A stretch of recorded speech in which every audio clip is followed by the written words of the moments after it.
Se o mundo ficar pesado, eu vou pedir emprestado a palavra poesia. Se o mundo emburrecer, eu vou rezar pra chover palavra, sabedoria. Se o mundo andar pra trás, vou escrever num cartaz a palavra rebeldia. Bom, gente, Samba da Utopia. Muita gente entende a palavra utopia com uma carga pejorativa, né? Como se uma pessoa utópica fosse um mero sonhador. Mas a utopia é uma obra de Moore. Eu confesso que nunca li, mas já li a respeito. E a ideia, sim, seria uma ilha onde haveria uma sociedade ideal, onde todos seriam felizes. Então, ser utópico é acreditar numa sociedade feliz, né? Eu acho que vale a pena acreditar nisso, né? Esse samba de Jonathan Silva é uma das grandes composições recentes, né, da música brasileira. Jonathan Silva, amigo de faculdade do meu amigo Caê Guimarães. O Caê andou compondo algumas melodias com o Jonathan Silva. Caê, que é um dos maiores poetas que eu conheço. Porque eu não conheci Carlos Drummond de Andrade, só li. O Caê morou comigo. Bom, mas a utopia passa um pouco pela construção do conhecimento, né?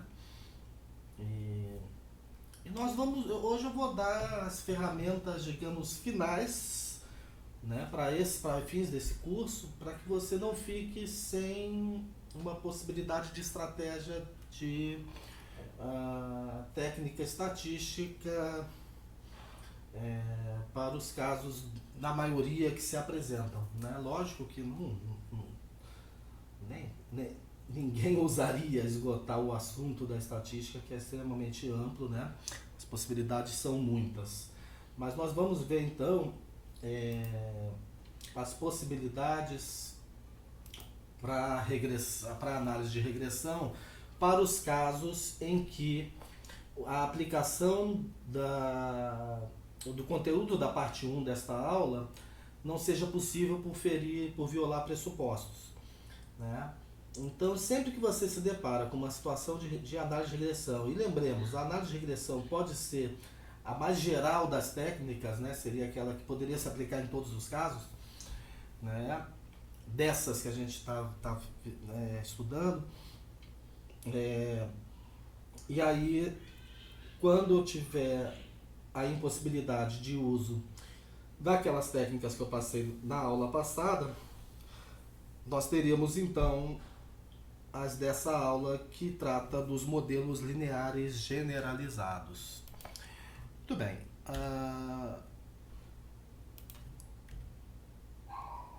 Então ela vai ser uma aula com menos slide, menos material, mas vou tentar fazer bem mais curta que a outra, porque eu parto do princípio que você assistiu a parte 1. Então, os conceitos fundamentais que envolvem a análise de regressão e também a interpretação de resultados, você já viu naquela aula mais longa, que é a parte 1.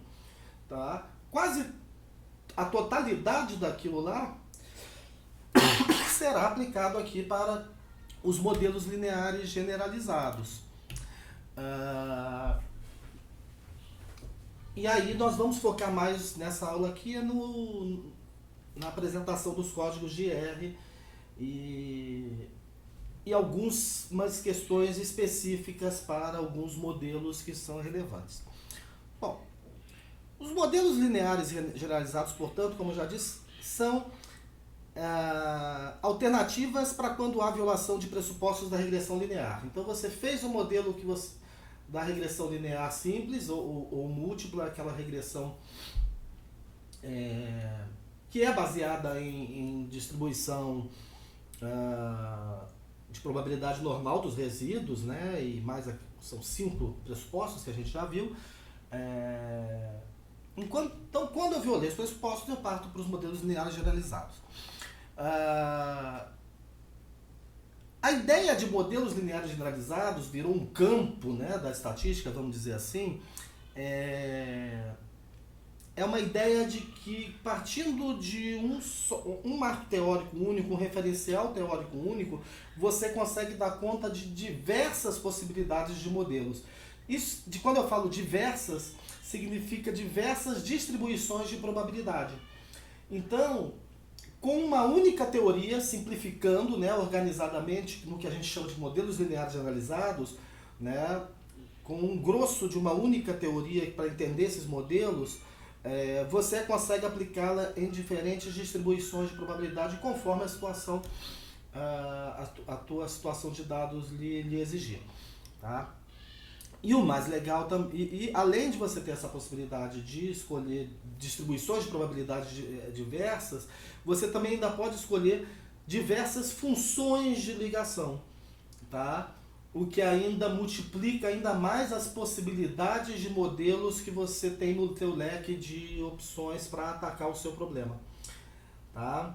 A função de ligação, ela vai modificar a equação que a gente está se baseando para descobrir os coeficientes. Nós vimos lá na regressão linear simples que nós partimos de uma ideia de uma função afim, né? Uma função que é uma reta no plano. E agora nós vamos admitir que essas funções que explicam os fenômenos podem ser de variados tipos, né?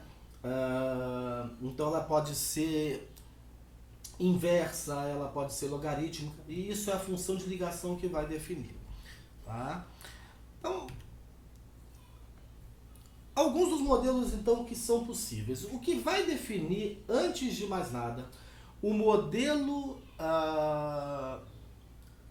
linear generalizado que você vai usar é a tipificação, a classificação da variável resposta. Certo? Então, conforme a sua variável resposta, você tem um conjunto de distribuições de probabilidade um conjunto de modelos que você pode usar. Tá? Então, quando a resposta é contínua, né, que obviamente a minha primeira opção é a distribuição normal, né, para além disso, eu posso usar a distribuição de probabilidade normal inversa,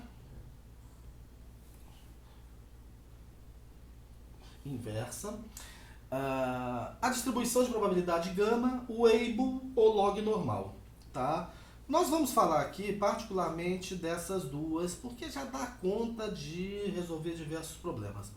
Aparentemente, o Weibull e log normal são mais utilizadas em situações de análise de sobrevivência, que também não faz parte do nosso curso, tá certo?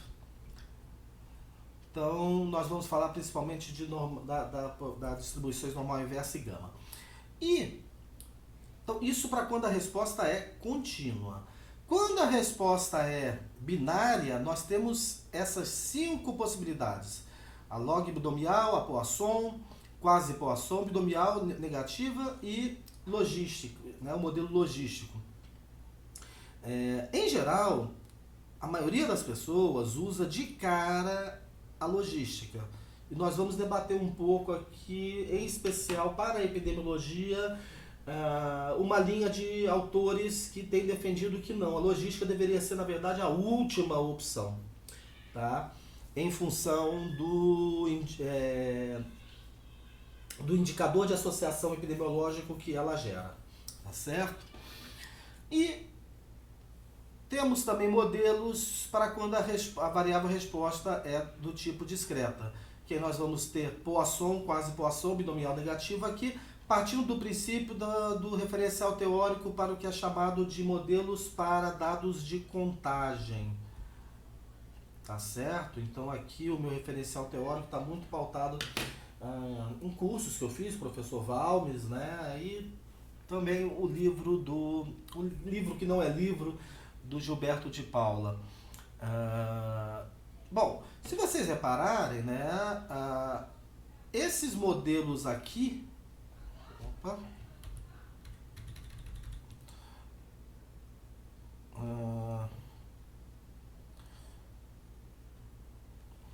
esses modelos aqui da resposta discreta são idênticos a esses modelos aqui da resposta binária, tá? Eu já vi estaticista discordar disso, tá? Dizendo que, em princípio, esses modelos aqui só seriam possíveis para dados de contagem, para a resposta discreta.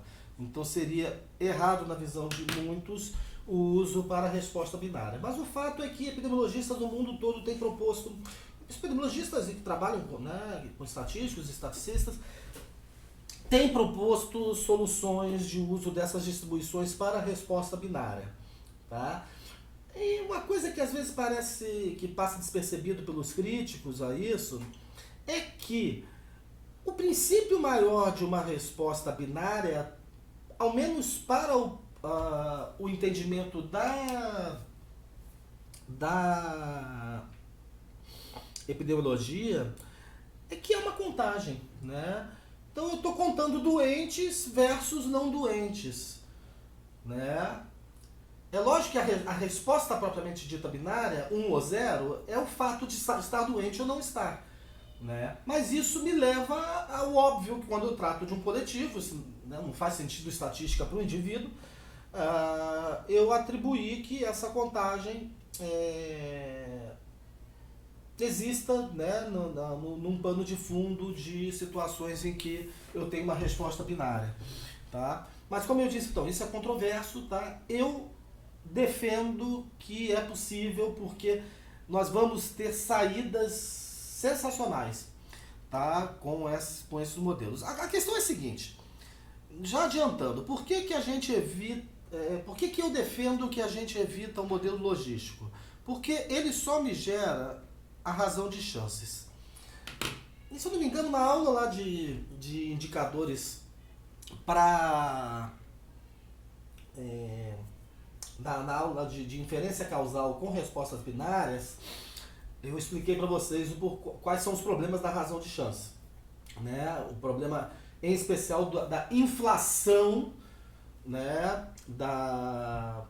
Que ela causa na compreensão do fenômeno, né? Principalmente quando você tem prevalências acima de 10%.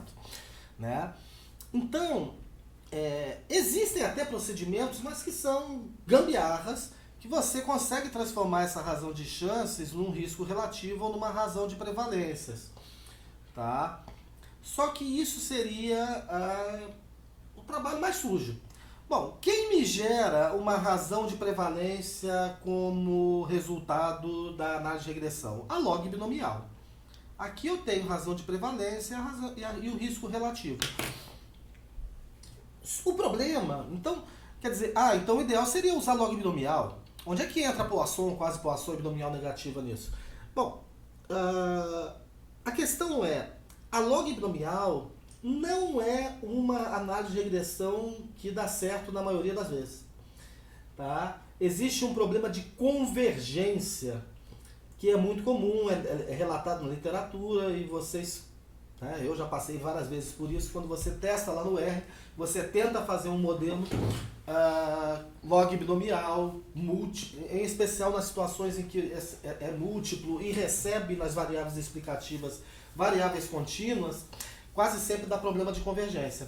E aí a alternativa é usar esses modelos de contagem, porque esses modelos de contagem trabalham com função de ligação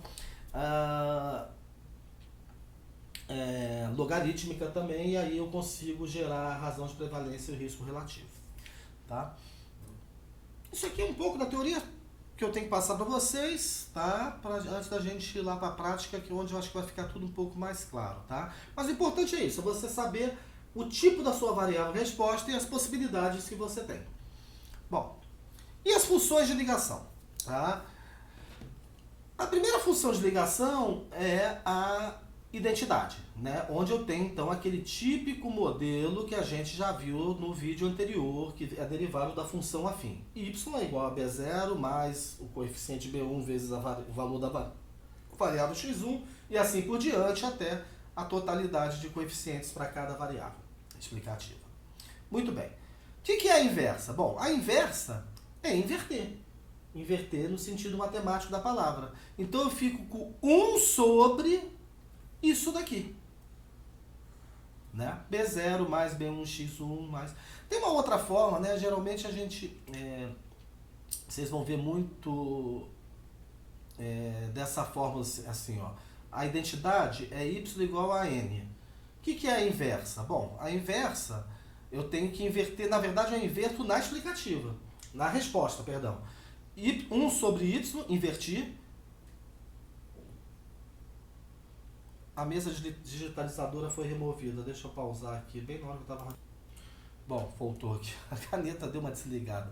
Então, a inversão eu faço na variável resposta. 1 sobre y é igual a n. Obviamente que isso aqui, quando eu jogo as coisas para um lado e para o outro, fica y igual a 1 sobre o n. É um n grego, eu esqueci o nome dessa letra.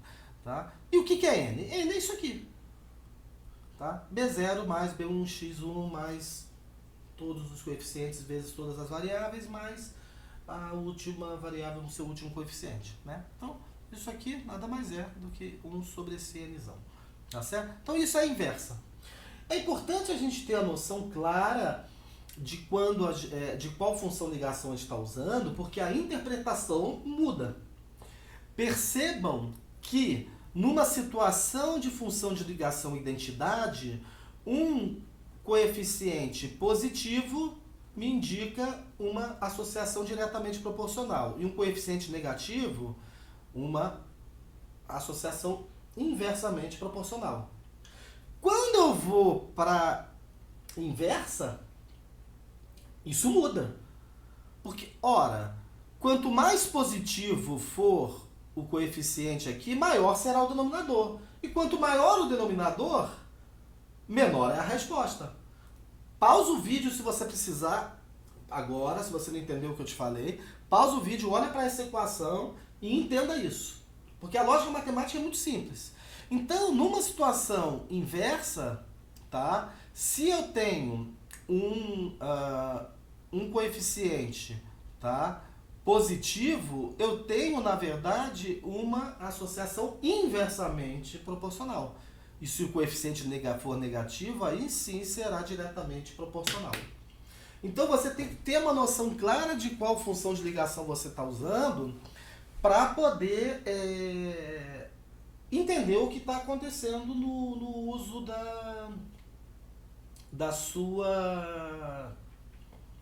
na interpretação dos seus resultados.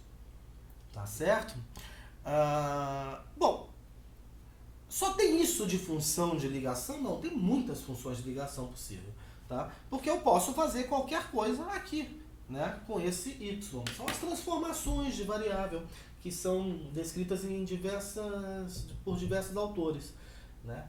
Porque o grande problema, na maioria das vezes que está acontecendo, quando você, em especial na variável contínua, por que você não consegue aplicar uma regressão? Por que o pressuposto é violado? Principalmente por causa de assimetria na tua variável resposta. Né? E essas transformações que a gente faz na variável resposta podem resolver o problema da assimetria. Mas lembrando, o pressuposto é sobre a normalidade de resíduos. Mas essa normalidade de resíduos, em certo grau, é consequente também da normalidade ou não da variável resposta. Bom, então como eu disse, tem outras funções de ligação, eu não estou querendo aprofundar tanto isso aqui, senão a gente tornaria muito longo. Uma função de ligação muito interessante é a logarítmica. Né? Então, eu admito, né, que eu tenho um logaritmo de y igual ao n. Quando eu passo isso de um lado para o outro, um logaritmo vira um exponencial. Né? Um logaritmo natural vira a constante de Euler aqui na base. Né? O que é legal é que Então, o que eu tenho aqui? Olha, eu tenho um logaritmo natural de y é igual a n. Quando eu inverto,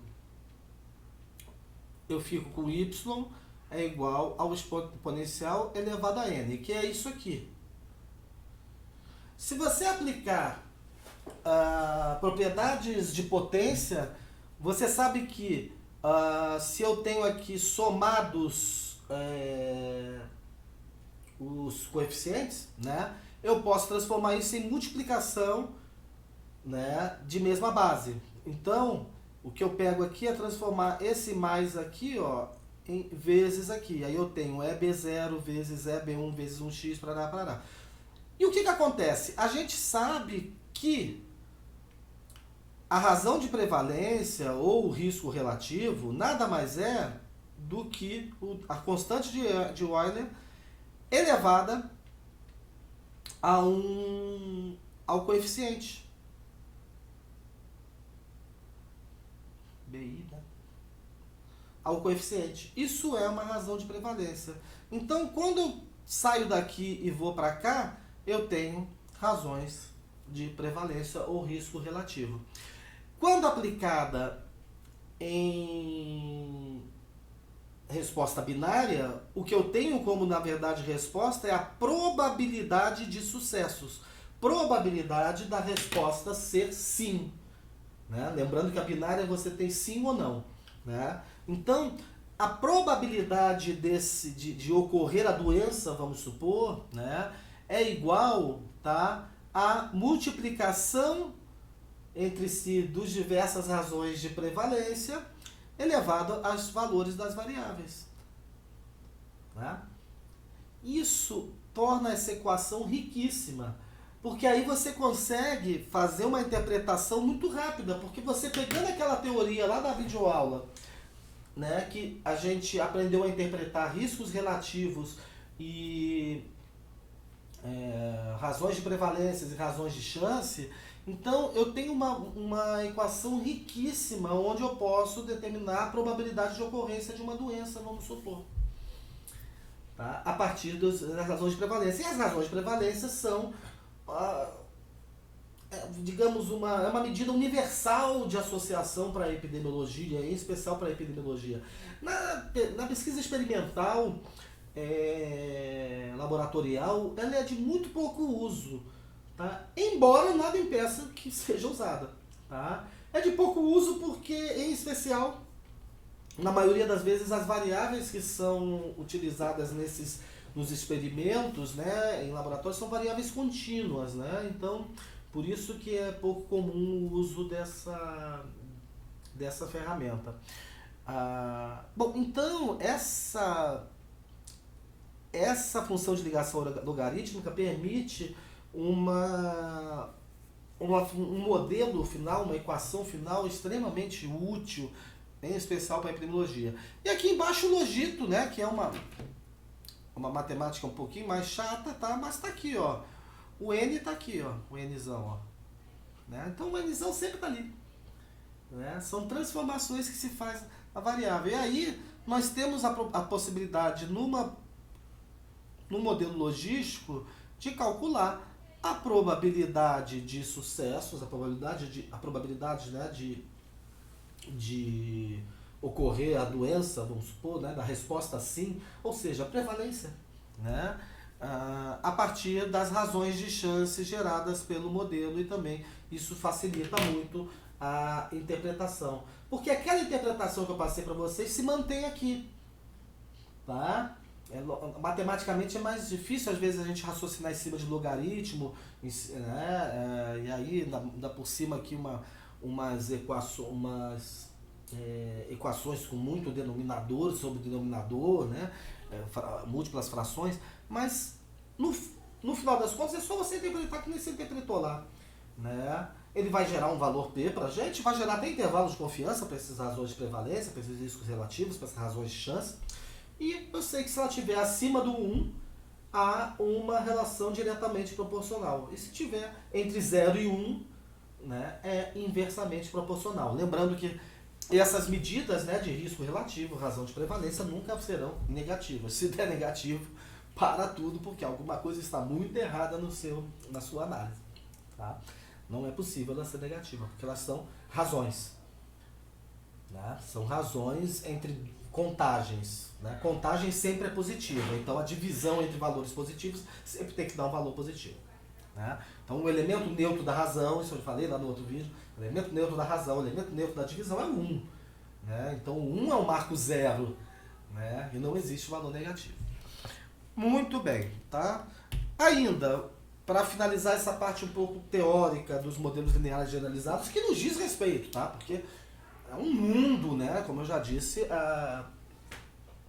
as construções, os estudos de estatísticos, de fato, sobre isso, é um campo muito, muito sério, muito vasto. Algumas coisas importantes, lá na regressão linear simples, né, da aula anterior, a gente, simples e múltipla, né, mas aquela regressão linear, a gente usou como qualidade de ajuste o coeficiente de determinação.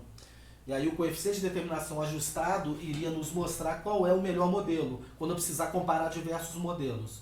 Né? Quanto mais alto o coeficiente de determinação, melhor o ajuste do modelo. E nos modelos lineares generalizados? Para todos eles, a gente usa o AIC.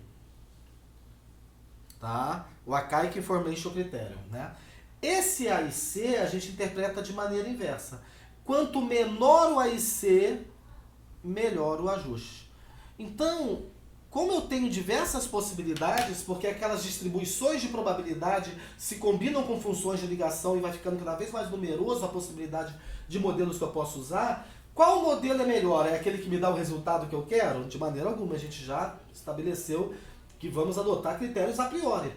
Né? Então, qual é o melhor modelo para eu usar? Aquele que tem o menor valor de AIC.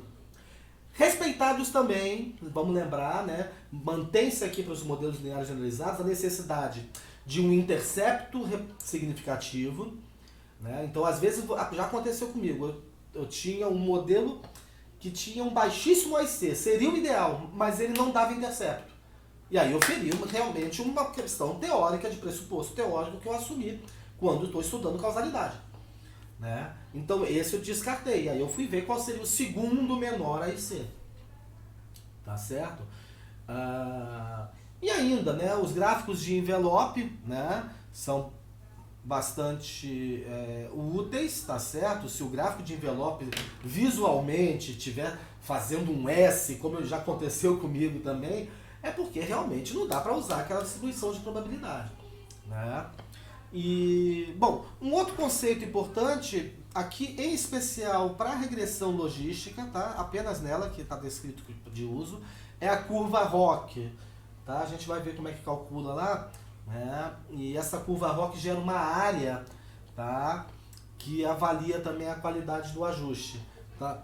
E aqui já tem, né, uma possibilidade de interpretação dessa curva ROC. Por fim, como eu disse para vocês, modelos lineares generalizados não têm coeficiente de determinação, não é possível calcular.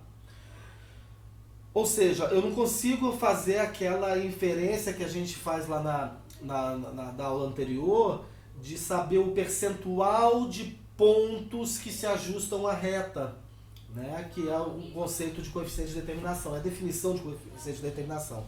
Ah, mas eu quero um coeficiente de determinação. Bom, você tem os pseudo R2, pseudo coeficiente de determinação. Como o próprio nome já diz, é pseudo. Eles não garantem a mesma definição do coeficiente de determinação verdadeiro. Tá? Eles simulam um valor numa taxa de 0 a 100, que pode ser usada também para comparar modelos, mas eles não devem ser interpretados conforme o coeficiente de determinação. A gente vai ver uma das possibilidades dele, tá? Mas isso é unânime entre os estatísticos, cuidado com o pseudo R2. E muitos deles dizem assim, ó, é melhor você nem usar isso. Tá? Eu mostro. Tá? Eu uso de Nagelkerk, mas com a devida ressalva de que não serve para uma interpretação. Da forma como está definido o coeficiente de determinação. Bom, e aí vamos aplicar. Vamos para o nosso querido R.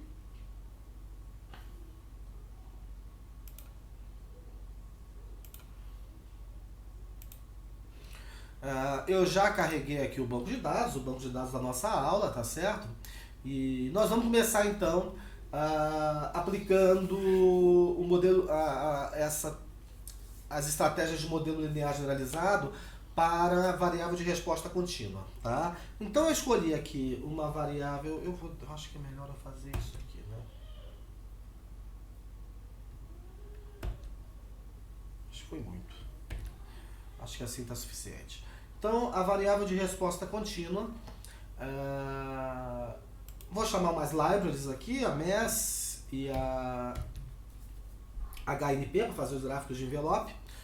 E aí, percebam que o meu procedimento vai ser o mesmo, tá? Eu crio um objeto chamado modelagem, né?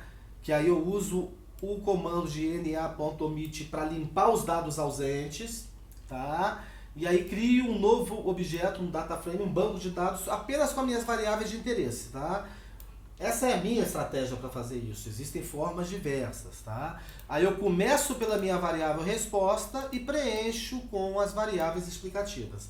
Então eu estou usando aqui como variável resposta o IMC e quero investigar se atividade física, sexo, renda e idade influenciam nesse IMC, certo? Bom, no código aí do script que eu passo para vocês, eu fiz um procedimento que na verdade não é o que eu faço mais não, tá? Mas eu deixei pronto para vocês.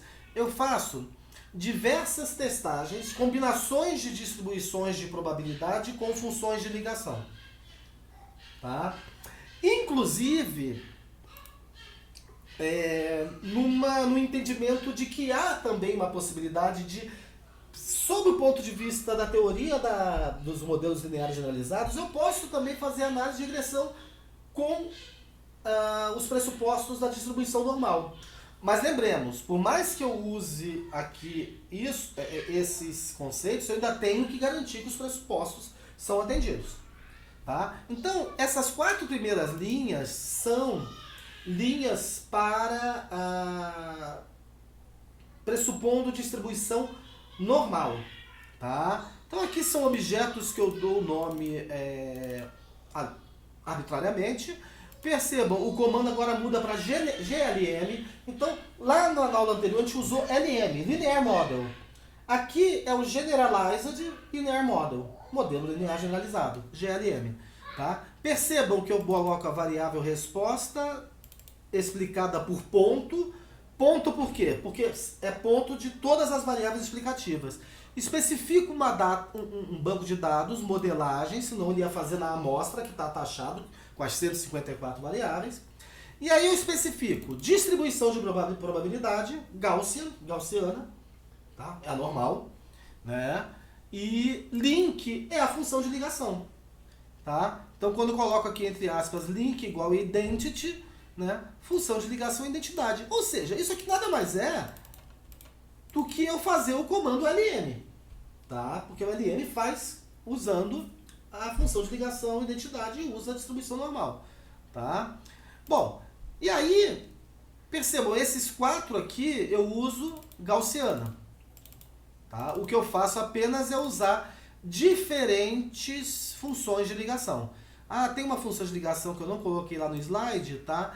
Que é essa 1 sobre μ elevado ao quadrado, tá certo? Vou puxar aqui no quadro, ó. Essa função de ligação aqui nada mais é do que isso aqui, ó. Função de ligação, né? 1 sobre μ ao quadrado y, né? Quando eu passo isso para lá, fica, na verdade, 1 sobre μ quadrado, desculpa, na verdade, ela é isso aqui, ó, 1 sobre o n ao quadrado, certo? Muito bem. Essa aqui bem pouco usada, tá? A interpretação dela é chatinha de fazer, não recomendo muito não, embora já tenha caído em situações que eu acabei usando, tá? E o meu mouse travou. Não acredito. Ah, destravou. Muito bem. Né? Então, voltando ao R. Então, essas linhas aqui, eu estou fazendo somente modelos gaussianos. Eu teria que testar pressupostos, tá? Mas só para vocês verem que é possível usar também no comando de modelo linear generalizado, mudando as funções de ligação, tá? Tá, eu não executei a linha de criação do modelagem. E agora, ó, ele está criando aqui, ó, gal id, gal log, gal iv, gal mu. Bom, aí vou fazer a normal inversa. O que muda em relação aos códigos de cima? Aqui, ó, tá? A distribuição de probabilidade. Agora é inverse.gaussian, né? Normal inversa. E aí também coloco os 4 links, né? 4 funções de ligação para testar, tá certo? Então, crio esses modelos aqui de normal inversa. E por fim, gama, cuidado aqui com a letra maiúscula, tá? Aqui é maiúscula mesmo, tá? Distribuição gama também com as 4 possibilidades, tá? Muito bem. Eu posso puxar no comando summary, que eu já mostrei para vocês várias vezes, apenas um elemento de interesse, no caso aqui o AIC. Então, dessa forma eu consigo, antes de ver todos os modelos com todas as respostas e até querer me trair do tipo, poxa, esse aqui tem a resposta que eu queria, eu testo logo os das AICs e elejo um que vai ser o meu modelo, tá certo? Então olha lá, eu faço os AICs, ó, das gaussianas, está dando mais ou menos 2, 3, 5, olha lá, com pequenas diferenças. A normal inversa já começou a dar 2, 3, 1. E a gama 2, 3, 2. Bom, então, esses AICs aqui me sugerem, né, que o menor está na normal inversa e o menor seria o 1 sobre mu ao quadrado, mi ao quadrado. Tá certo? Então, esse seria o meu melhor modelo, ou seja, a distribuição normal inversa com função de ligação 1 sobre mi ao quadrado. Tá? Muito bem. Aqui também é uma possibilidade de código para fazer os gráficos de envelope. Tá? Eu acho que eu não vou conseguir mostrar aqui porque eu dei um zoom no meu R. Tá? Esse comando par-mthrow, você cria uma tabela de gráficos. Tá? Então eu estou fazendo uma tabela aqui 3x4 e aí eu jogo os envelopes todos aqui. Ó, não está dando erro aqui, tá? Porque eu estou com zoom no RStudio e aí o espaço aqui não está cabendo os gráficos. Tá? Mas com o RStudio na configuração padrão, vocês conseguem ver todos esses gráficos de envelope e ver para confirmar se o menor AIC não está dando um absurdo, tá? Da sua, né? Na sua apreciação visual. Para eu voltar ao normal, ó, eu posso fazer um par mthrow igual a C 1, né? E aí eu consigo voltar ao normal. E vamos ver o que ele sugeriu aqui, ó, que é a normal inversa mi. Vamos ver se, ó. Tá vendo? Realmente, ó. Tá excelente o ajuste visual. Todos os pontos... Deixa eu tirar minha cara feia aqui da frente de vocês. Olha, todos os pontos estão dentro do envelope de intervalo de confiança do gráfico, né? Então é uma excelente, um ajuste visualmente está excelente, tá? Muito bem. Então, o que eu vou fazer, tá? Eu descobri então que essa combinação de distribuição normal inversa com a função de ligação mi é a minha ideal. Então eu atribuo ao modcomp agora aquele modelo que eu já criei lá. Tá? Uma possibilidade de código. Eu poderia simplesmente fazer agora aqui o código completo, né, para modcomp, GLM, né, e tal, atribuindo aquelas distribuições. Mas eu já criei os objetos todos, né, então eu simplesmente chamo um objeto e digo que meu modcomp é igual a ele. E aí eu posso apagar os demais, né, para livrar memória, né? Sempre lembrando que esse RM, né, remove objetos da memória RAM. E aí eu posso agora olhar o resultado do meu modelo completo. Bom, o que ele está sugerindo? Percebam. Né? Aí agora a interpretação muito semelhante com o que a gente já viu na aula passada. Né? Os valores P indicam quais são os coeficientes de fato significativos. Né? Então, percebam que há um intercepto bom, né? É significativo o intercepto, então bacana, o meu modelo tá com um ajuste muito legal, envelope perfeito, intercepto perfeito, e ele me sugere que, analisando esses valores P, né, somente a variável sexo é significativa com esse coeficiente aqui, tá certo? Muito bem. Da mesma forma, eu posso aplicar um stepwise nesse modelo completo, tá? A maioria dos modelos generalizados aceitam o stepwise. Se eu não me engano, somente o Quasi-Poisson não vai aceitar, porque o Quasi-Poisson não tem nem IC. Tá? A gente vai ver daqui a pouco que a tomada de decisão dele é devido a teste de pressuposto, então ele não vai ter nem IC. Tá? Mas aqui vai funcionar, ó, ele vai fazer aquele monte de código e aí ele me dá um modelo ajustado que, conforme a gente já esperava, vai ter apenas a variável sexo como significativa. Tá certo? E aí eu posso ainda checar, ó, aqui o par M1, né? Eu posso checar esse modelo ajustado como que está o envelope dele, que também está muito bom. Tá certo? Eu preciso fazer uma correção de uma coisa aqui com vocês. Na verdade, deixa eu voltar lá no quadro.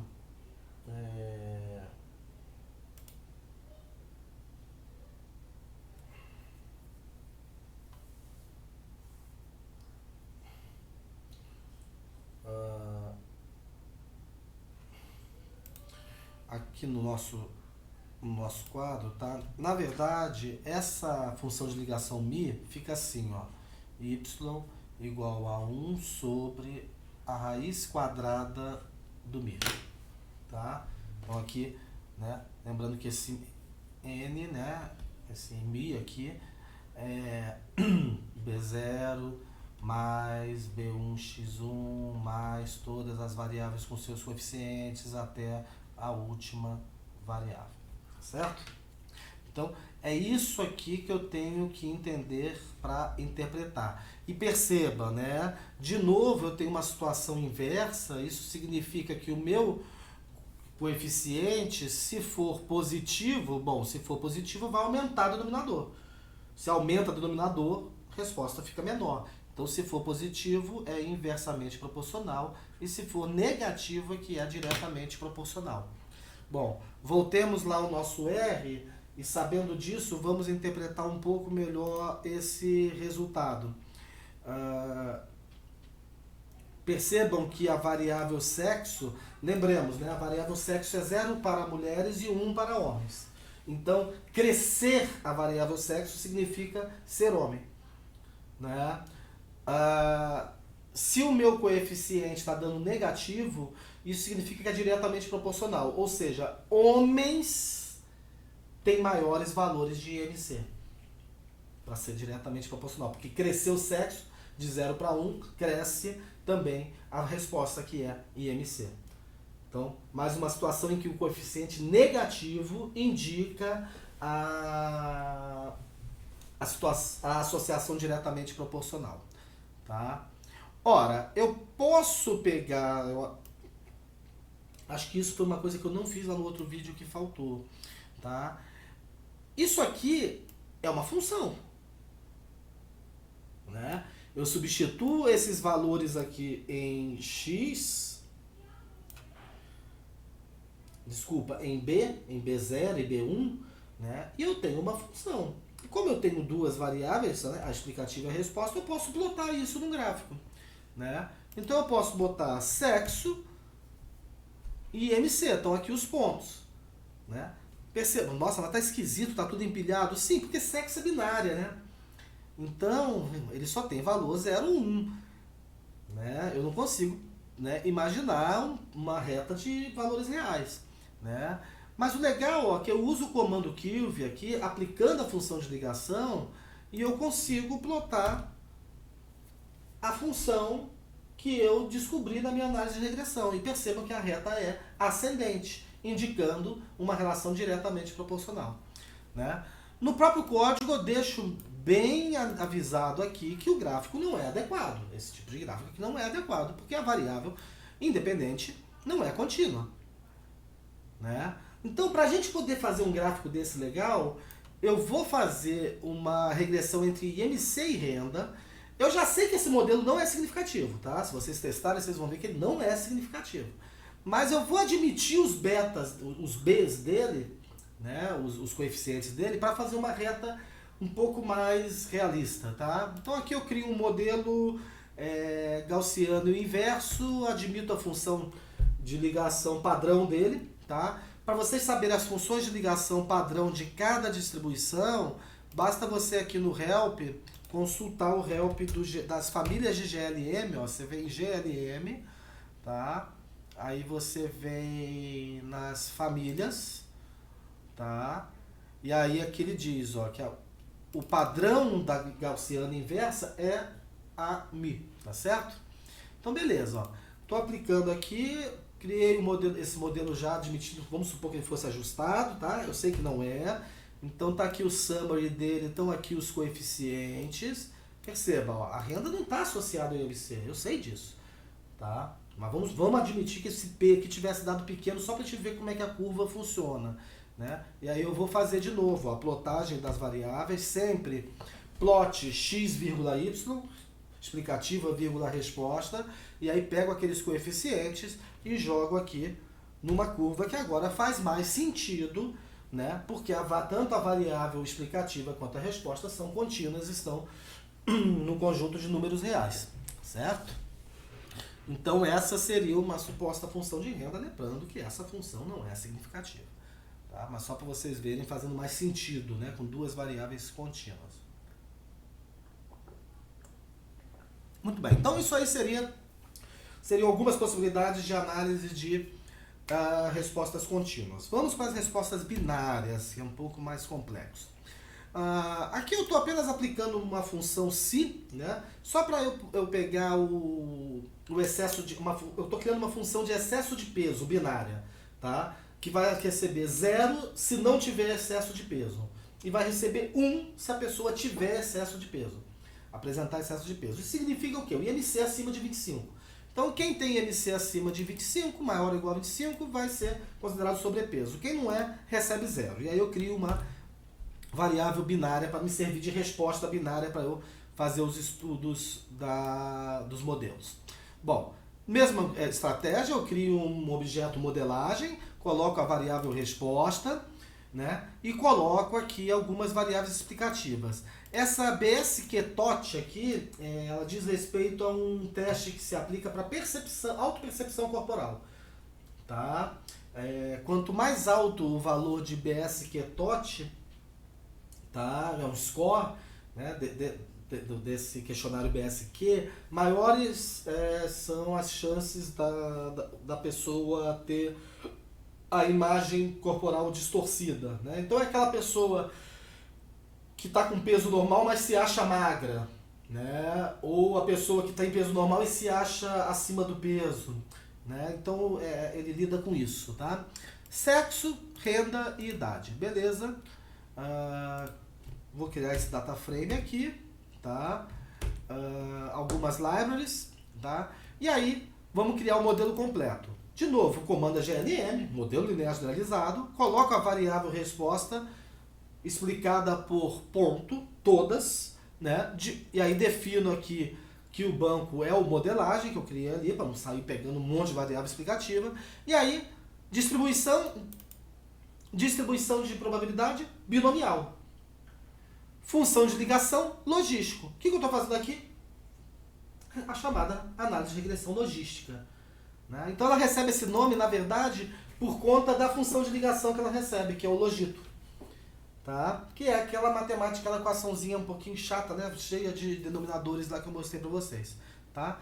Em verdade, para binomial, A logística é o padrão, tá? Tá aqui, ó.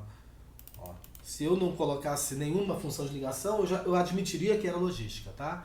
Bom, vamos mandar ele criar esse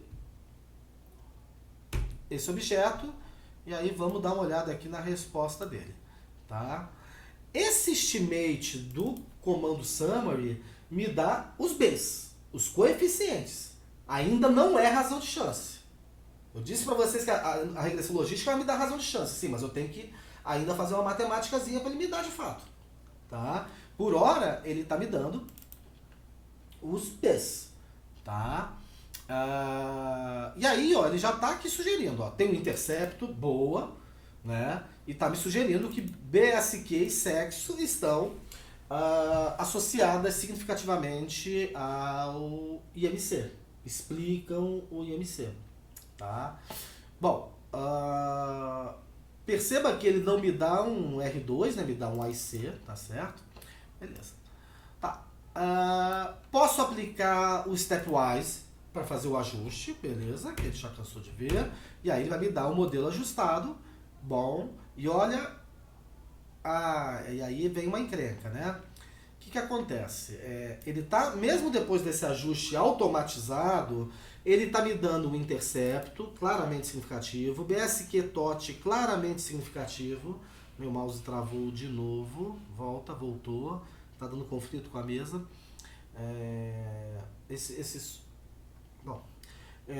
Então BSQ TOT significativo também, claramente, sexo claramente significativo. Agora ele deixou aqui a renda PC, tá? Mas sob o ponto de vista de um estudo epidemiológico, isso aqui está acima de 0,05, não deveria aceitar, tá? Então, uma saída para isso seria vir aqui no braço mesmo e tirar a renda PC do objeto modelagem, tá? Deixa eu ver se eu deixei no código isso. Ó, eu deixei no código, ó. Então, até que eu faço isso no braço aqui, ó. Eu vou lá e pego, ó, crio um objeto modelagem só com as duas variáveis que realmente seriam úteis para mim, e aí faço um modelo ajustado no braço, né, com BSQ TOT e sexo apenas e beleza. Agora eu tenho tudo bem significativo, tá? Muito bem. Bom, mas para efeitos de epidemiologia, principalmente, não me ajuda muito isso, né? Esses Bs, esses coeficientes são de difícil interpretação, eu preciso de razão de chance. Tá? E aí eu deixo o código aqui, que eu não vou entrar em detalhes, tá? Para fazer uma tabelinha de razão de chances para cada variável. Tá? Esses comandos, na verdade, estão explicados lá na videoaula sobre razão de chance e risco relativo. Tá? E aqui alguns usos de, digamos assim, programação em R. Né? Mas o que você precisa fazer é só mudar o nome de variável. Tá? Então aqui ele vai calcular a razão de chance bruta. O que é a razão de chance bruta? É quando eu faço apenas uma explicativa com apenas uma resposta. É lá que faz a tabela de contingência. Então, e o que é uma razão de chance ajustada? É quando eu uso um modelo de regressão múltipla, porque uma independente interfere no resultado da outra independente. Tá? Então essa é a definição de razão de chance bruta e razão de chance ajustada, que serve também para risco relativo ajustado e bruto, razão de prevalência bruta e ajustada. Tá? Muito bem. Então, mas se você quiser, tem muitos artigos que pedem, né, para você colocar também a razão de chance bruta. Então tá aqui, eu fiz aqui a razão de chance bruta só para exemplificar para sexo, né? E aí está aqui a razão de chance propriamente dita e o intervalo de confiança, da bruta. Agora vamos fazer o que nos interessa mesmo, que é da ajustada. Tá? Então, eu busco lá no meu mod AGE, né, que é o modelo ajustado. E aí eu consigo aqui uma tabela com todas as variáveis e todas as razões de chance ajustadas e seus respectivos intervalos de confiança, tá? Aqui 2,5, 97,5, né? Porque é de 5%, né? Então os percentis ficam em 2,5 e 97,5. Acho que eu já expliquei um pouco disso quando eu dei aula lá de estimativa de mediana, né? Mas nada mais são do que intervalo de confiança, valor mínimo e valor máximo, tá? No código, esse 4 que eu coloco aqui é para definir o número de casas decimais que eu quero na razão de chances. Por exemplo, se eu botar aqui 2, ele vai me gerar essa tabela com uma precisão de 2 casas decimais. Tá certo? Muito bem. 4 geralmente é um bom valor. Tá? Bom, e aí, aqui nessa conta complicada, bem complicada, eu tenho possibilidades de predição de chances. O que é isso? Né? Aquilo me gerou uma equação. E aí, qual é a probabilidade... Qual a probabilidade de uma pessoa com BSQ TOT, né? Percebam que a ordem das variáveis, ó, é BSQ TOT e depois sexo, né? Então, aqui, nesse vetor aqui, eu sempre deixo 1, 1, aí o valor que eu quero predizer para a primeira variável explicativa, da segunda e terceiras e quartas, se for o caso. Né? Então, ou seja, aqui eu estou fazendo qual seria a probabilidade, ou seja, a prevalência predita de excesso de peso para uma pessoa que respondeu o BSQ com nível máximo, né, que seria 184, é o valor máximo de BSQ, e sendo homem, né, o 1 ali indica a variável sexo, que 1 é para homem. Né? Então, opa, na verdade tem um a mais aqui. Pronto.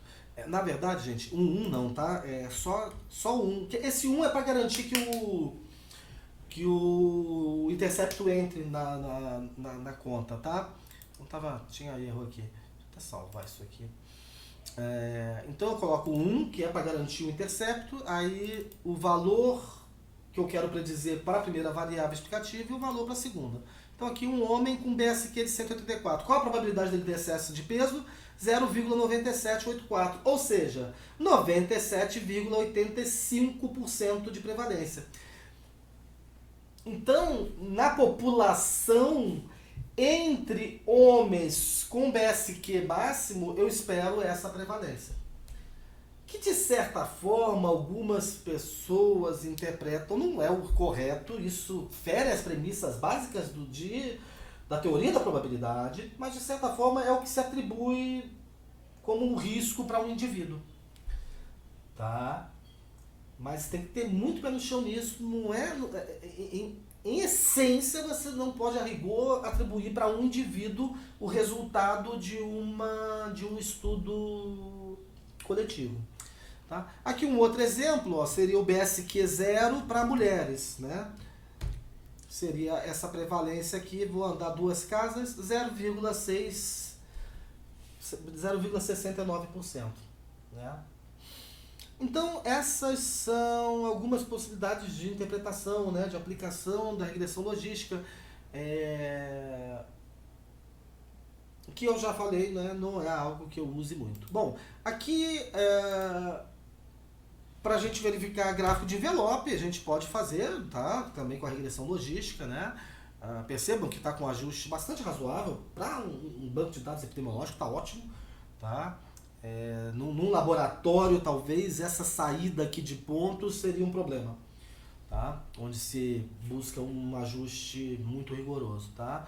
Aqui o código para calcular o pseudo R2, né? Então, existem diversos pseudo R2, esse aqui é o de Nagelkerke, tá? Então está dando aqui 0,34, lembrando, mas isso aqui é R2, eu posso falar que 34% dos indivíduos se ajustam a essa curva que eu gerei? Não, não é essa a definição. Tá? É uma simulação de um R2. Tá? Aqui um teste que pode ser feito é o teste de Roslem, que alguns autores defendem que deveria ser feito para a regressão logística, tá? Que é também para avaliar a qualidade de ajuste. Tá? Então, o que se deseja aqui é que você tenha um valor P acima de 0,05. Aqui confirma que tem um ajuste bom, mas eu gosto mesmo para a qualidade de ajuste da curva ROC. Tá aqui o código da curva ROC, tá? Dando 83% de área, né? Lembrando que acima de, conforme está lá no slide, acima de 30% já é considerado acima de 50% já é considerado um bom ajuste para alguns autores. Vai ter autores que vai dizer que tem que ser acima de 80%. Outros autores ainda vão dizer que é acima de 70%, 75%. Tem alguma variação nisso, tá? Eu estou admitindo que, em especial para epidemiologistas, acima de 50% de curva ROC já está bom, tá? E alguns admitem até acima de 30%. Né? Acostume-se com isso. Dados de seres humanos sempre são mais... Você tem que admitir mais que a estatística não vai dar fechadinha, né? Porque você não tem controle total sobre todo o mundo de variáveis que está provocando esses eventos em se tratando de seres humanos. Estou com 1 hora de vídeo, tá bom. Bom, então, ele até desenha a curva ROC, mas o que mais nos interessa aqui é esse valor de 83%, mostrando que é um bom ajuste. Bom, vou apagar um monte de objeto que eu tinha aqui, liberar a memória. Vamos ver como é que funcionaria o modelo log binomial. Tá? Lembrando, o modelo logístico gera razão de chances. O modelo log binomial gera razão de prevalências. Oba, esse é bom, risco relativo. Tá? De novo eu vou fazer um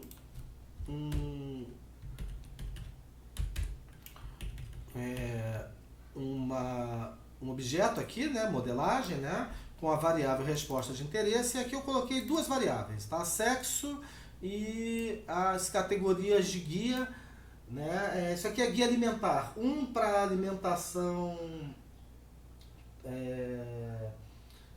de alto risco, 2 para alimentação de razoável risco e 3 para alimentação saudável, tá? Aí eu boto esse S-factor porque senão o R acaba achando que esse 1, 2, 3 não são categorias. Eu quero que ele mantenha a categoria. Já discuti isso também em outros vídeos com vocês. Bom, código GLM, não mudou nada. Resposta til ponto, especifico o banco de dados. Binomial, a distribuição continua sendo binomial, tal como na logística. O que muda? A função de ligação, que agora é logarítmica. Beleza. Tá? Vamos ver? Opa, esqueci de definir modelagem. Legal, criou o objeto e o summary me dá esses valores aqui. Tá? Pulou aqui o valor P, veio aqui para baixo, né? Mas então o que ele está me sugerindo aqui? Que sexo é significativo, o intercepto está complicado. Ó, o intercepto está dizendo aqui que não está legal. Tá? E ele está me dizendo que a guia CAT, ó, aí ele faz categoria por categoria, né? Ele toma o 1 como 0 e faz E2 não é 1, E3 não é 1. Tá? Então, na verdade, uma variável binária é uma variável, né? Uma variável categórica binária. Uma variável categórica de 3 categorias, na verdade, são 2 variáveis. Tá certo?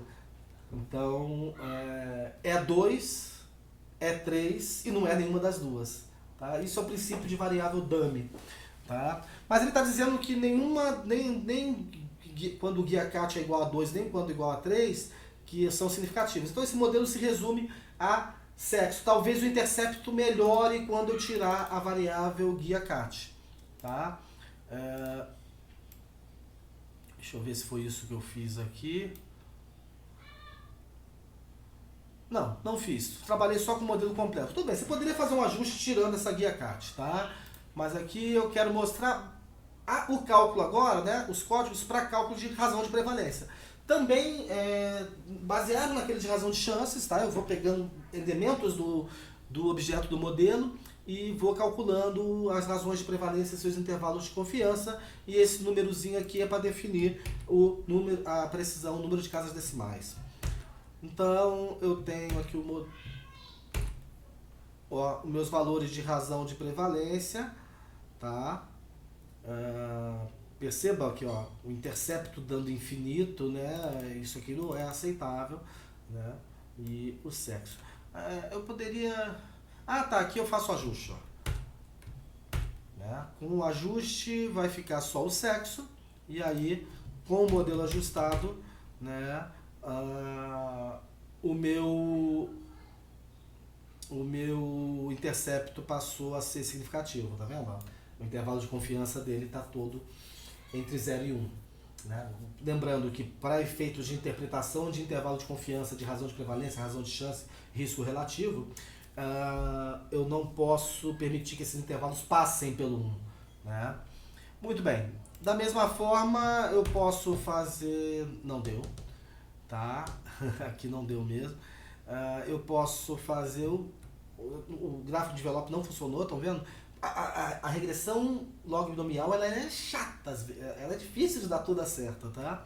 Mas não seria grande problema, tá? E aqui eu tenho não fazer o envelope, né?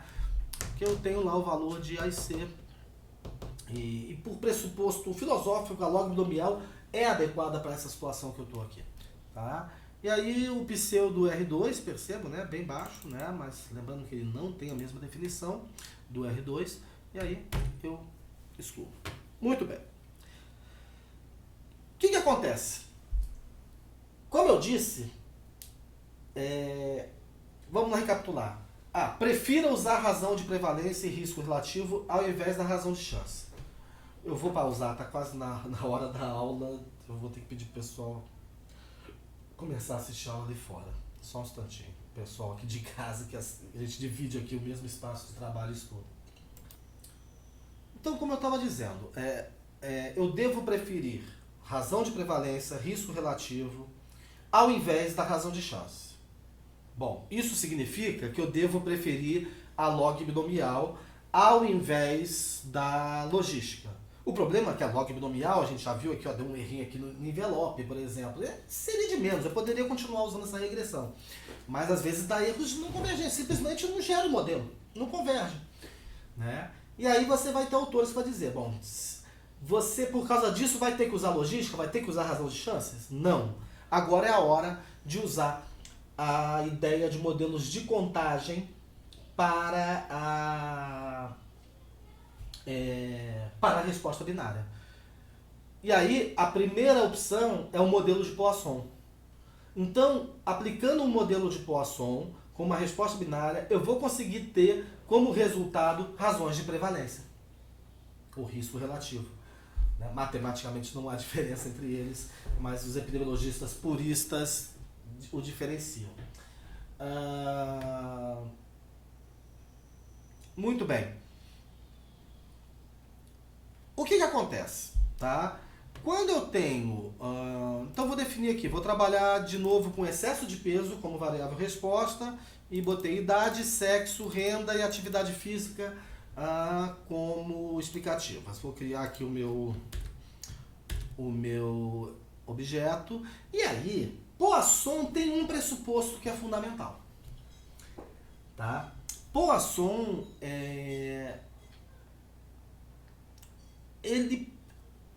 se vocês lembrarem lá da estatística básica, qual que é o pressuposto fundamental de uma variável ter distribuição de Poisson?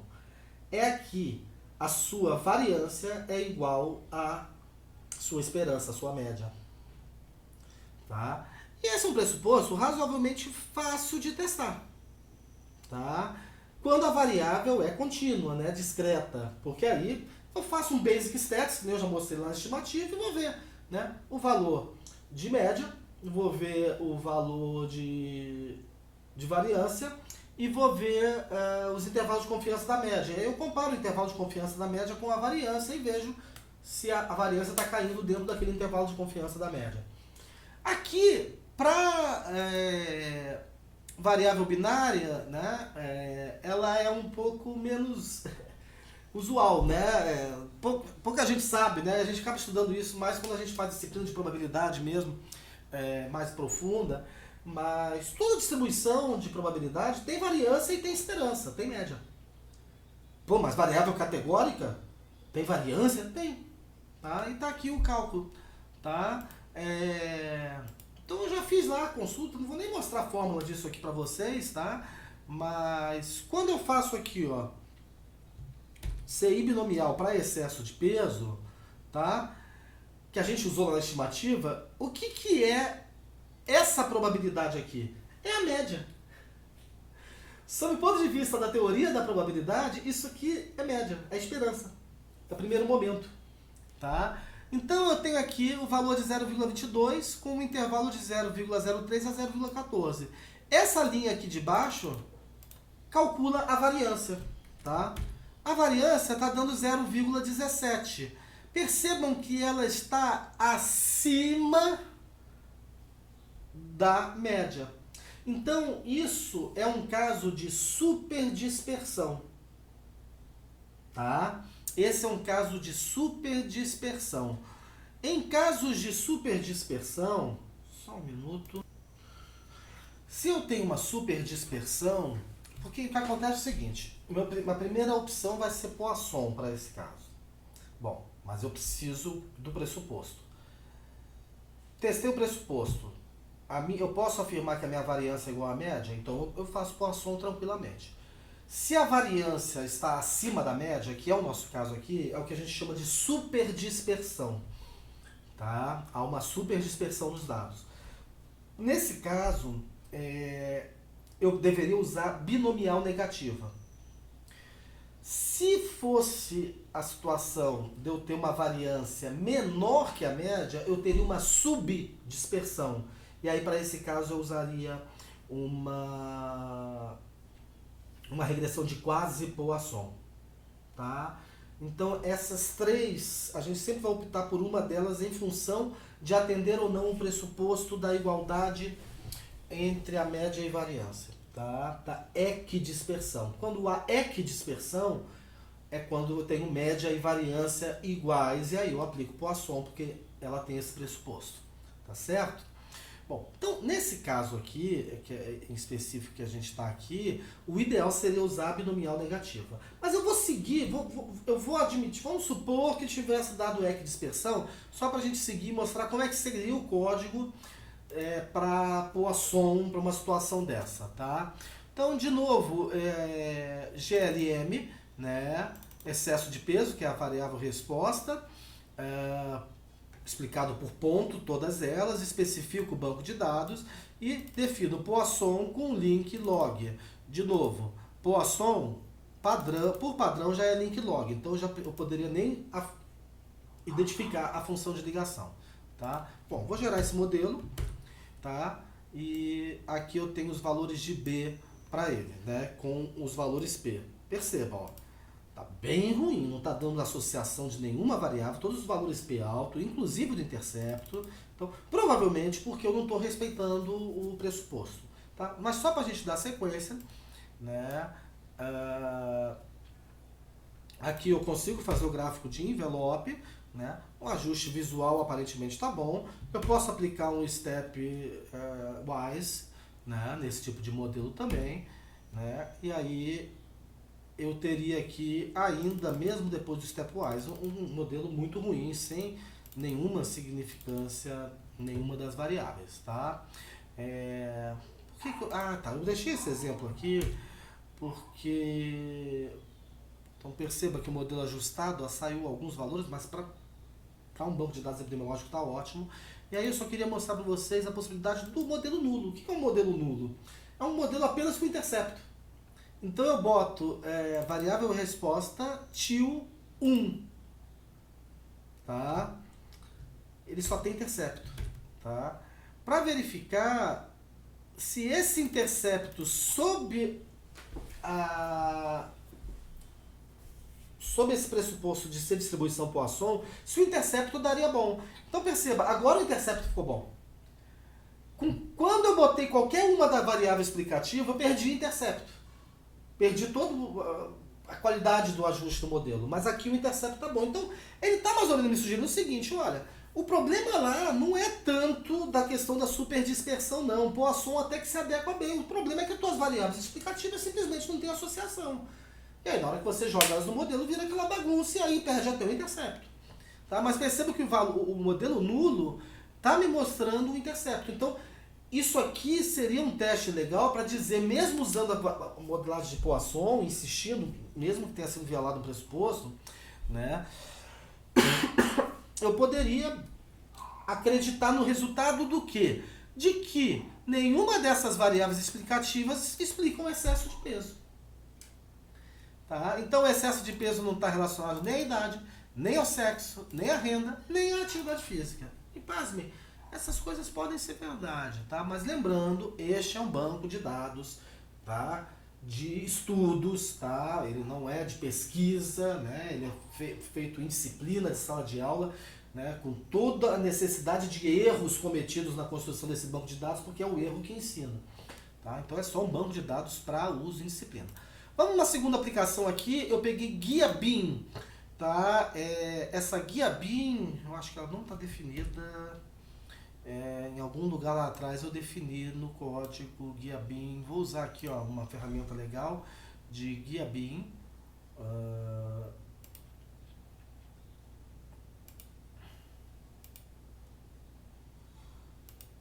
Ela foi definida lá na aula de razão de chances, ó, tá aqui, ó. Ela é definida com a guia CAT. Ou seja, se é só para pegar aquelas 3 categorias de guia alimentar, né, do teste de guia alimentar, e transforma assim, ó.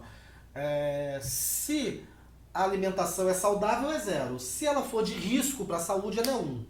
Tá? Então essa guia BIM é isso, né? 1 para alimentação de risco à saúde. Tá?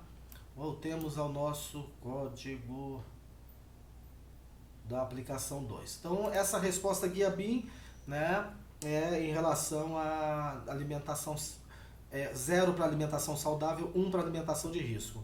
E de novo estou aplicando idade, sexo, renda e o próprio score de guia. Pô, Marquinhos, mas espera aí, o guia BIM é uma consequência de processamento do guia score. Isso seria um erro. Mas é só para poder simular uma situação aqui que vai dar um resultado interessante para a gente analisar sob o ponto de vista estatístico. Tá? É lógico que se eu tenho uma relação direta, aritmética entre 2 variáveis, eu não deveria jogar no modelo. Tá certo? Mas aqui é só para a gente poder chegar numa situação aqui interessante. Tá? Bom, opa, eu fui lá na linha e esqueci de executar, né? Aqui 567.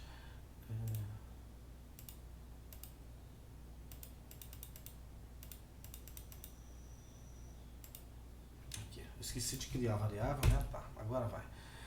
567. Mouse travou. Espero que não esteja travando o resto. Só falta perder toda a gravação desse vídeo de novo. Bom, tá.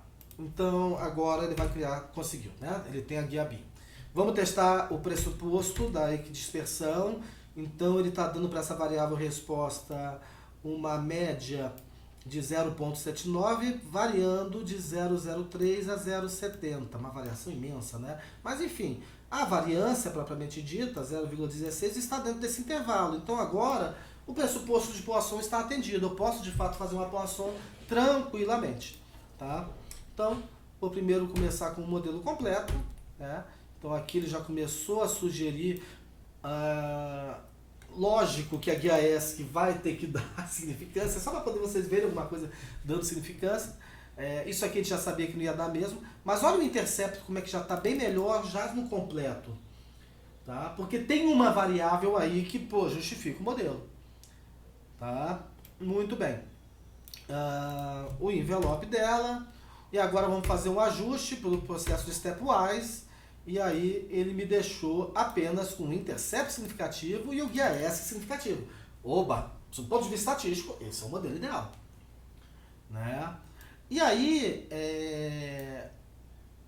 também aqui eu posso fazer o envelope. Perceba que o envelope não está legal.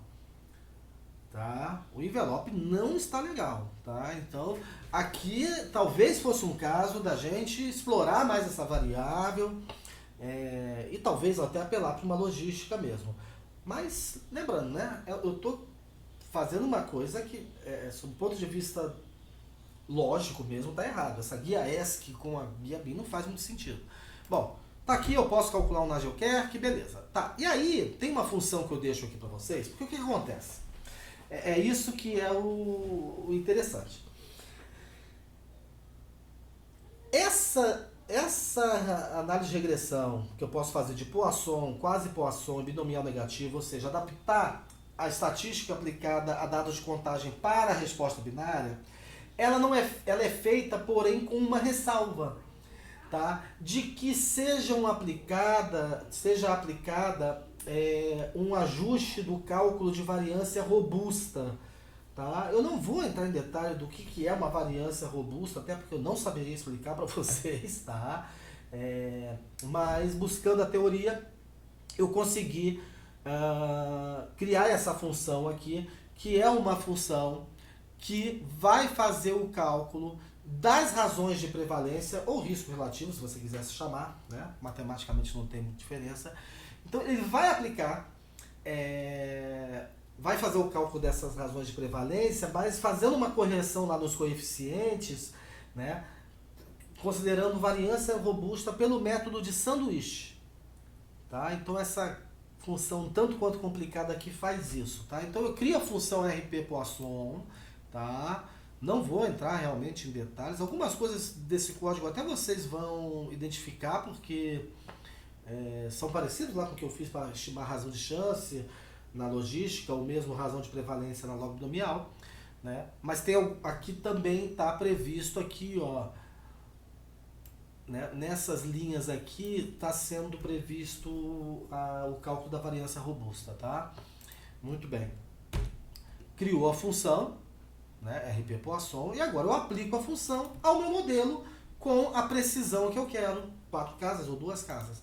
E aí ele me dá uma belíssima tabela de razões de prevalência, né? Então aqui na verdade nesse tipo de tabela aqui que essa função gera, ó, né?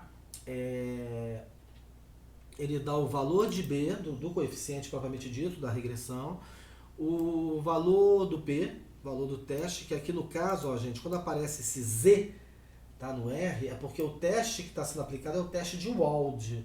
Quando aparece T, que nem apareceu até agora na maioria dos modelos que a gente fez, é teste T de Student. Esse Z é teste de Wald.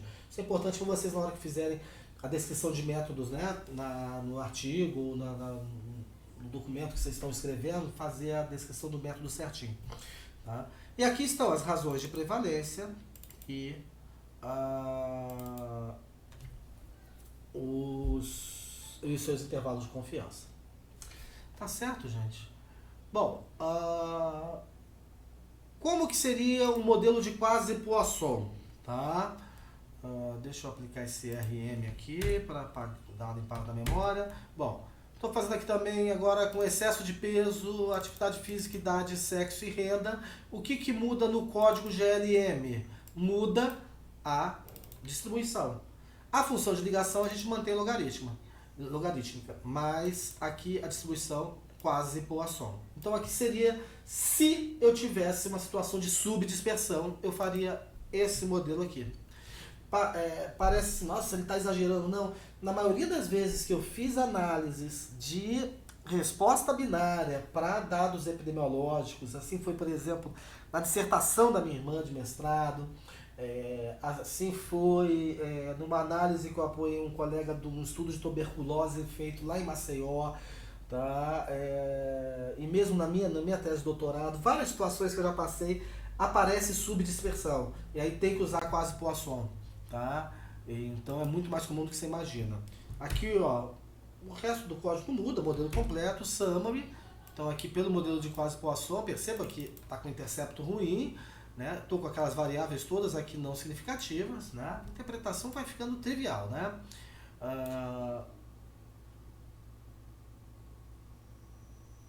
E aí o que acontece? Isso aqui é importante mostrar para vocês. Se eu tentar aplicar, ó, vou tentar fazer aqui, ó, que o modo de ajuste é um step AIC, para aplicar o procedimento de stepwise no modelo quase Poisson, vai dar erro. Por quê? Porque AIC is not defined for this model. Isso que eu falei para vocês ainda agora. O modelo de quase Poisson não tem como calcular o AIC. Se não tem como calcular IC, não tem como fazer o método stepwise. Então eu vou ter que fazer um forward aqui. E que eu acho que vai ser interessante para vocês verem como é que eu faço um forward. Desculpa, um backward. Desculpa, backward. Forward eu nem vou mostrar, tá? O backward. Então, eu não consigo automatizar esse método de stepwise. O que eu faço então? Ó? Eu pego de novo esse modelagem com todas as variáveis, tá? Minto. Eu vou de novo lá no modelo completo, tá? Bom, no meu modelo completo, o que eu percebo? Que o maior valor P é o de sexo. Então, ela é a candidata a ser a primeira variável a ser retirada do meu rol de variáveis explicativas. Certo? Então, eu agora gero um objeto modelagem aqui, ó, sem a variável sexo. Muito bem. E rodo o meu primeiro modelo ajustado. Vamos ver o que deu no summary. Bom, eu continuo tendo valores P não significativos. Eu vou fazendo isso, tirando os de maiores valores P, até que eu tenha apenas variáveis significativas. Então, olha aqui, ó. Minha próxima candidata, o maior valor P, a candidata a sair do modelo é a idade. Beleza. Então, eu gero agora aqui um objeto modelagem sem a idade. Sem sexo e sem idade. Né? Já tinha tirado sexo. Rodo de novo o modelo, vejo o summary. Deixa eu ver se ficou bom. Ainda não, mas olha, já ganhei o intercepto. Então percebam que conforme eu mudo o conjunto de variáveis, tudo vai mudando no resultado da regressão. Tá certo? Por isso que é importante o ajuste. Por isso que simplesmente trabalhar com o modelo completo vai me dar, mesmo nas variáveis significativas, vai me dar valores B de pouco ajuste. Então esse movimento de ajuste é muito importante. Tá?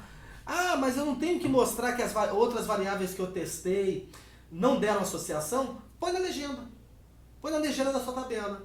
Né? Além das variáveis apresentadas na tabela, também foram usadas para ajuste sexo, idade, todas essas que eu estou tirando aqui.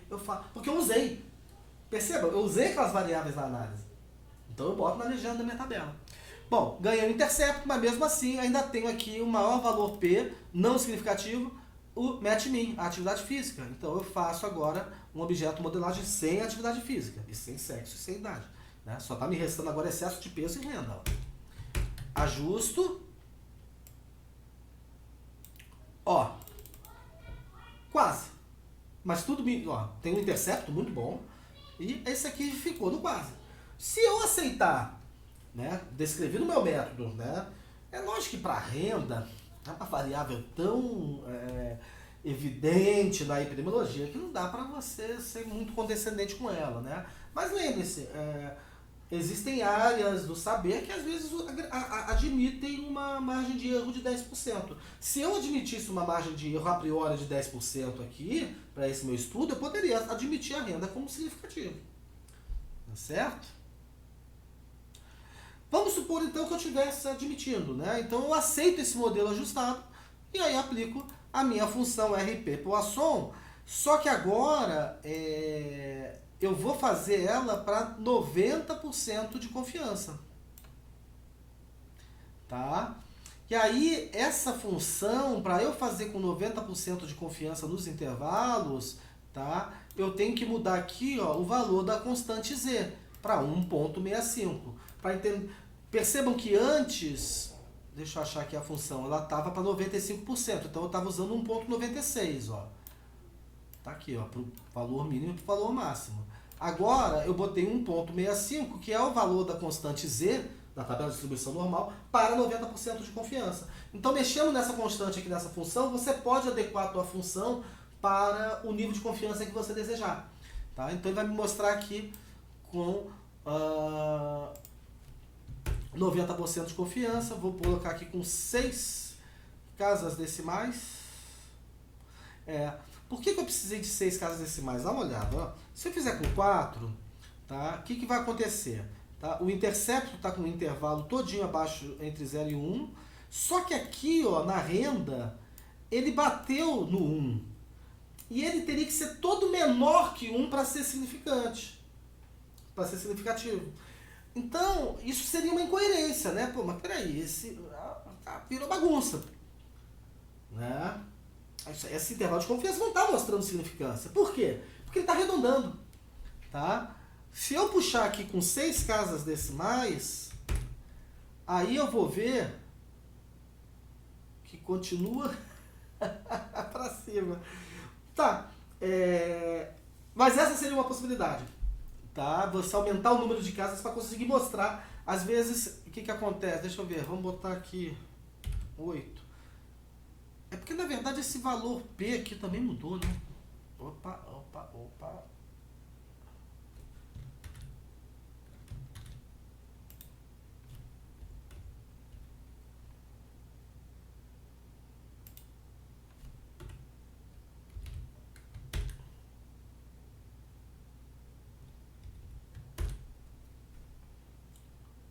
Parece que ele não vai. Ele tá acima de 1 mesmo. Aqui seria um caso realmente que seria uma forçação de barra danada tentar mostrar algum resultado. Mas o importante é mostrar as possibilidades que vocês têm para mexer nesses códigos, tá? E adaptar para a sua necessidade de análise, certo? Bom, aqui o Nagioclerc, tá? E... aqui a linha que eu tinha mostrado, né, que dá erro, né, de tentativa de stepwise. Bom, e a binomial negativa? Bom, mesma coisa, vou usar agora a guia BIM, idade, sexo, renda. Então lembrando que a binomial negativa é para casos de superdispersão. Eu queria usar Poisson, mas não pude porque deu superdispersão. Tá? Não estou mostrando mais o teste pressuposto porque na verdade são simulações. Tá? Muito bem. O que muda? Muda aqui, ó, prestem atenção, não posso mais usar GLM. Eu tenho que usar GLM.NB de negativo binômio, tá? Então a distribuição binomial negativa exige um comando já diferente. Né? Usamos LM para a primeira aula, lá para a parte 1, aí estávamos usando agora apenas GLM para modelos lineares generalizados, mas para a binomial negativa tem um comando específico. Bom, eu tenho aqui então o resto bastante, né, trivial, que a gente já tem feito, variável explicativa, explicado por ponto, defino o banco de dados e o link, olha como é que fica diferente, ó. Ele não tem mais a especificação da distribuição, porque já está especificado naquele NB no próprio comando, ele é exclusivo da distribuição binomial negativa. Né? E aí apenas aqui eu boto o link igual a log para facilitar a nossa vida na interpretação. Tá? Eu preciso de uma função ligação, importante vocês entenderem isso. Eu não posso mexer nessas funções de ligação quando eu quero gerar razão de chance e razão de prevalência. Tá? Principalmente razão de prevalência, risco relativo aqui. Porque eu preciso que seja logarítmica. Porque eu acredito que o Euler elevado ao coeficiente é a razão de prevalência ou é o risco relativo. Então, nessas situações aqui, né, para a resposta binária, ou seja, para toda situação que eu quero gerar uma razão de prevalência, né, ou um risco relativo, eu tenho que usar a função de ligação logarítmica. Eu não posso mexer nessa função de ligação. Muito bem, olha aí, gerou o modelo. E, de novo, quando gera um summary, a mesma tabelinha que a gente está muito acostumado a interpretar. Né? Tá aí um intercepto, ele está sugerindo aqui HS, né? Tal como a gente já tinha feito ali para quase Poisson, né? E aí algumas variáveis candidatas a sair. Bom, eu posso, com a binomial negativa, eu consigo, ela gera IC, então eu consigo fazer o stepwise, e aí eu tenho um modelo ajustado, tá? Olha aí que beleza, ó. Com um bom intercepto e uma variável significativa. Tá certo? De novo, para binomial negativa, eu vou usar a função rp.poisson. Então aqui, ó, com a constante 1,96, ou seja, para 95%, para aplicar a variância robusta sobre esses coeficientes e gerar a razão de prevalência. Muito bem.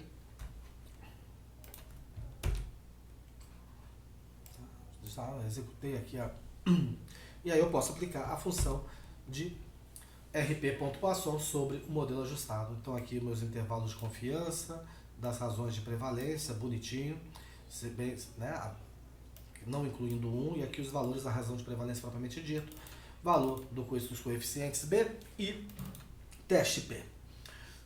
Tá?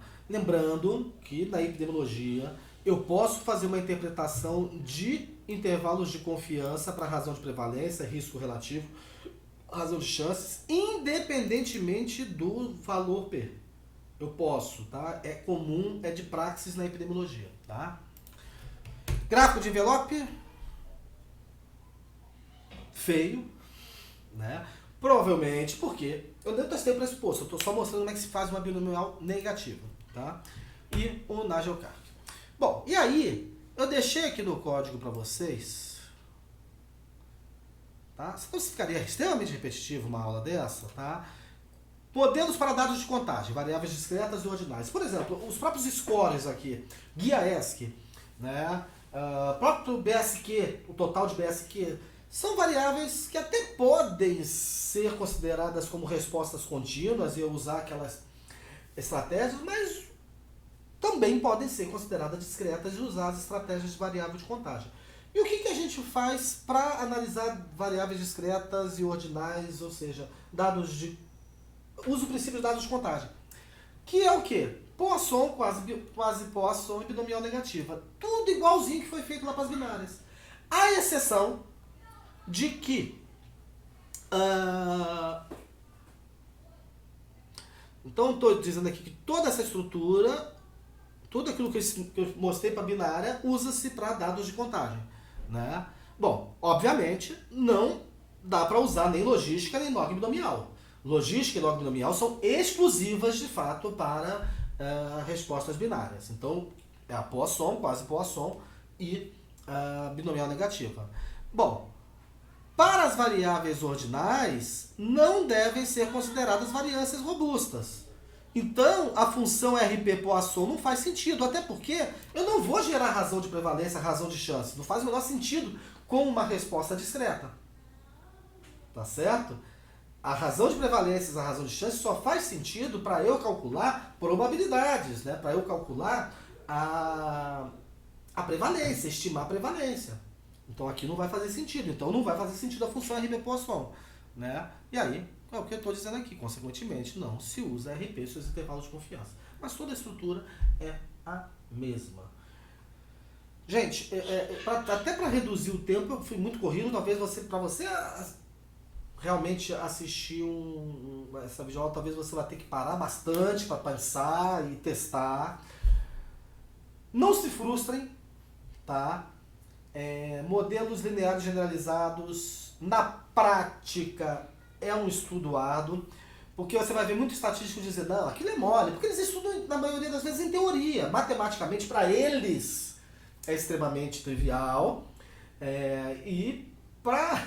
Eu sempre brinco não, é uma realidade, né? Pesquisas de estatísticos geralmente são feitas usando bancos de dados simulados. E bancos de dados simulados, você já simula impondo uma distribuição, tudo vai ser uma maravilha, né?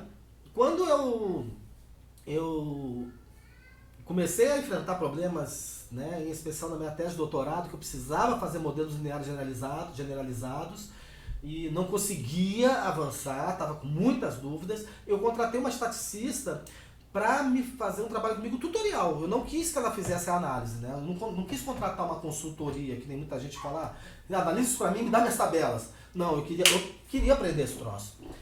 E na hora que eu levei meu banco de dados, os meus problemas, as minhas dúvidas para essa estaticista, que manjava muito de modelos lineares generalizados, mas sob a ótica da estaticista, a hora que ela olhou, ela falou, ih, rapaz, os teus problemas são sérios mesmo, me dá um mês aí que eu preciso estudar e ver como é que ele sai dessa.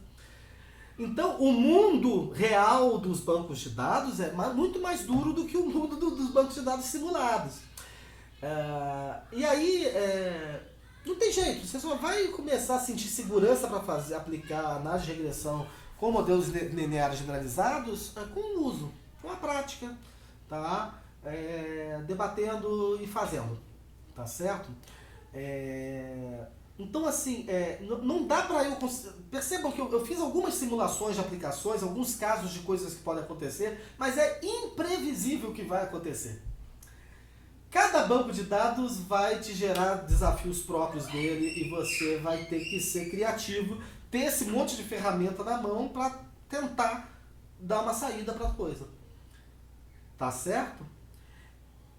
Porém, se você insistir e conseguir usar os modelos lineares generalizados, praticamente você